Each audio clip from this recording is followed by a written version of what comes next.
Hello, magandang hapon mga ka-Jack. So, gusto ko lang ipakita sa inyo ito, share yung pagta-timing ng EcoSport kasi pagka mali tayo sa timing, magkakaproblema sa sakyan natin, magkakaroon ng coloration, camshaft, sensor, mga ganyan. So, ganito. So, ayan. Yun ang ating ITO. Nakikialam. So, ito yung tinatawag na camshaft natin. Meron tayong pang timing dyan. Kung bakit tayo maglalagay dyan, kasi nagpalit tayo ng oil seal ng ating cam. So, ita-timing natin muna dito. So, ayan, lagay natin. Yun. So, ayan, kung hindi papasok, pipihitin natin dito. So, kuha tayo ng 22. Kuha ng 22. Naghahanap. Ang bihira. Dami nating tools. 22 di na makahanap ha. Katala na lang ha. Ano, bibili ulit tayo 22. Ang bihira buhay na yan ha. Nakagamit lang natin kahapon. Sobrang dami nyo ng gamit eh. Bihira buhay na yan. Aray ko. Ay ako. Ito mga ka-Jack, kailangan natin itatiming ito. Yun. Kailangan pasok yung dalawang yan. Tapos mapapansin nyo, nasa taas tong dalawang to. At saka ito, magkatapat. Yung harap. Para palatandaan yan na nasa timing kayo. Tapos, anytime, kasi walang kunya ang mga camshaft na yan, anytime, pwede nyo nang pihitin. Basta itama nyo sa timing. Para pagka nagpapalit tayo ng timing belt, kahit na hindi na tayo magbukas nito. Pero pag nagalis tayo ng oil seal, sigurado kailangan magbukas nito kasi dapat nasa timing, kasi pipitik yan pag inalis natin to, inalis natin yung bolt dito sa gitna, pipitik yan, ito pumipitik yan mga yan. Pag pumitik yan, mag-iba na timing. So mamaya magta-timing din para umandar naman sa ilalim naman yung timing peg, ginagawa natin yan. So yun lang mga ka-Jack, i-share ko lang sa inyo yung pagta-timing ng EcoSport. Ito yung mga tumitira. Tingin dyan. Oy. Ayun. Ayan ang mga mekaniko natin. Hindi lang mga mekaniko basta-basta yung mga yan. Okay. So dito naman, medyo puno tayo ngayon.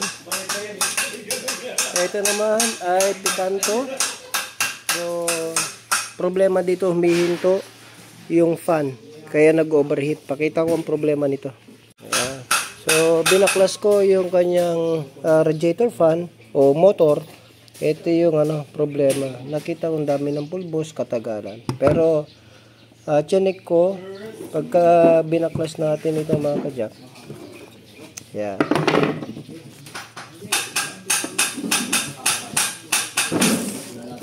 Pakahawak nga, Carlo. Pahawak lang. Sige. Pataas. Ayan, tanggalin mo. Yun. Yeah.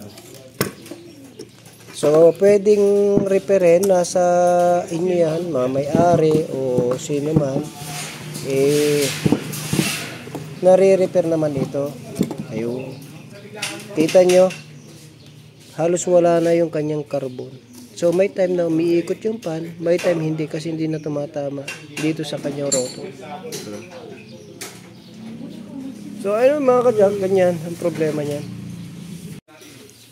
So, ayan ang dahilan nito mga ka-Jack na humihinto yung fan. Pag pinukpok mo, aandar. Radiator fan. Kaya napakahalaga dito. No? Ayan o. Ang liit na nila lahat. Actually, dalawa lang yung nakalagay dyan. Pero napakaliit na. Napakanipis na. Kaya lumulubog yan dyan. Dadaan yan dyan. Pero halos wala na. Kaya may time na hindi na gumagana yung fan ng ating tinatawag na pikanto. So, pinakita ko lang yung mga ginagawa natin mga ka-Jack sa hapon na ito. Ito naman, Toyota Revo, may maingay. So, yan, pinalitan ni Boss Bong at saka ni Kit. Ayan. Yan ang maganda, merong ganito, fitting. Ayan. Cross joint naman nagpalit.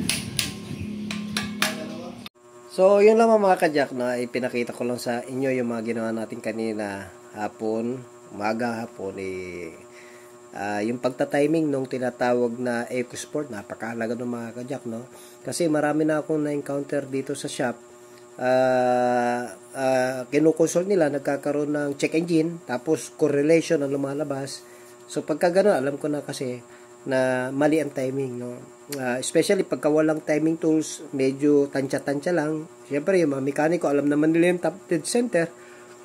Kaya tinatansya na lang sa pamagitan na screw, lalagyan nila, pag umangat na yung piston number 1, top dead center na. Kaso, minsan mali pa rin mga kajak, no? Kailangan talaga ng timing tools para eksakto, lalo na doon sa timing peg sa ilalim, sa kanyang crankshaft at saka sa camshaft.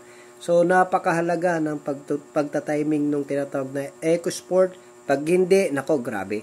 Maraming sisirain yan, laging mag-check engine yan, tapos rough idling, rough yung kanyang takbo ng ating sasakyan.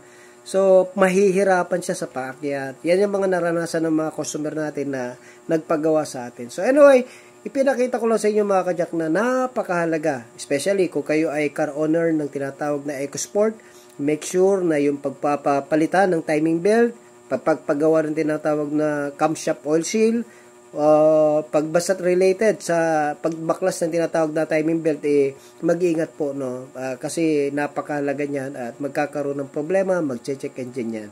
At lalabas yan, correlation. Marami na ako nagawang ganyan mga kajak. No, meron kayo na natutunan sa akin, sinare sa araw na ito. God bless you. Jack of all trades, Auto Care, the shop that cares for your car.